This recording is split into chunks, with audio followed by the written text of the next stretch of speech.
I recently got the chance to play a brand new free-to-play first-person shooter called Havoc, which is just got released onto the Steam like a couple of days ago. And the game is completely free-to-play and right now available as an early access title. And it is basically a free-to-play multiplayer team-based first-person shooter with semi-destructible environment and a pretty cool, nice polygon-like art style. But honestly, it doesn't feel like a lot of people are trying the game out right now. The concurrent player numbers are sitting at around 550 players and overall reviews are also sitting at around mixed category. And I've been playing the game for the last couple of days and honestly my first impression about the game wasn't that positive. I would say the game is still on a very early stage of development, need a lot of work, a lot of improvements, and I feel like the game is right now barely functional. But nevertheless, the game does have a lot of potential. It also got some pretty cool gameplay mechanics like semi-destructible environment that allow you to destroy certain walls on the map with explosives, or you can open certain doors just by shooting down their lock, and ultimately give a chance to create different paths each round. Makes the gameplay loop a bit more engaging and refreshing every time you jump in. Another positive factor is that you can run this game with any type of a low to mid-range system. It doesn't require to have any high-end CPUs or huge amount of RAM. You can basically run this game with any type of a low to mid-range laptop or a PC, especially if you are playing on lower settings. Other than that, it's a very basic casual first-person shooter with typical game modes, customization, maps and weapons. In terms of game mode, primarily we got the bomb defusal, which is basically like a round-based 5v5 plant and defuse style of a game mode, and at the start of each round you can buy weapons, gadgets as well as armor, and the first team to win 10 rounds simply win the game. And if you play any other shooters like Valorant, CS or maybe like Rainbow Six Siege, it's going to be very similar. And other than that, we also got typical game modes like free for all, team deathmatch and also gun game. And I believe in the current state the game have like 3 or 4 different maps. They're all pretty decent,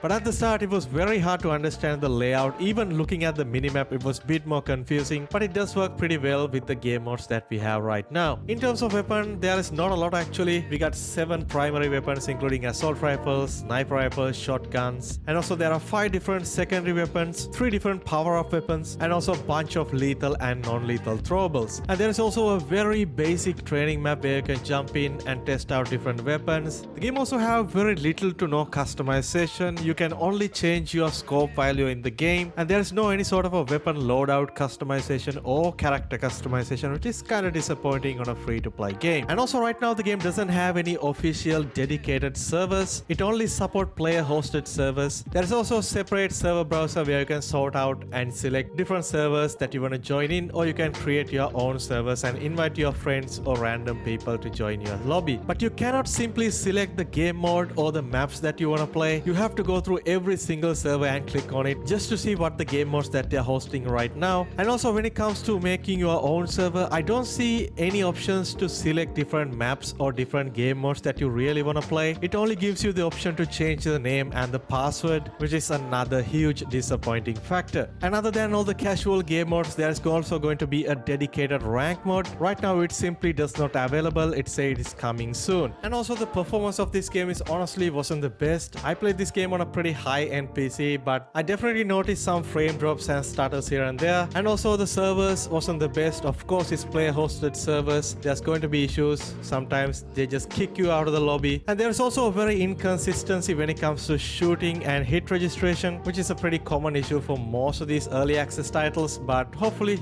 they will improve this game over time. Even though the game is barely functional right now, there is a separate store that you can spend your real money, buy weapon skins, and also you can customize them in the inventory section. And adding these type of microtransaction to a free-to-play game is a very common practice nowadays, but it's very disappointing to see that they go this part rather than adding more improvements and makes the overall gameplay much more enjoyable. And I wouldn't expect anyone to go ahead and spend money on a game like this because the game is in a pretty rough state right now. And I don't want to be harsh, but I know the game just released as an early access title and probably very small team working on the game right now. But nowadays, man, if you haven't released at least a semi-complete product, people tend to forget very soon and they'll probably move on to something else. But I have to say the game does have a lot of potential and pretty cool gameplay mechanics, and hopefully they will improve this game over time and build this game into something amazing. But with the current state of the game, it's very hard to recommend this game to anyone. But it's a completely free to play game. You won't lose anything just by playing it, so So I would recommend you guys to download, try the game out, and ultimately give your overall feedback to the developers so they can improve the game over time. Well, there you have it guys, a very quick review on this brand new free-to-play title. So if you're looking for a fun little free-to-play first-person shooter to play on your low-end PC, definitely go ahead and try the game out. And as always guys, if you enjoyed the video so far, don't forget to go ahead and drop a like, subscribe, and stay tuned. I will catch you guys soon in the next one. Stay safe.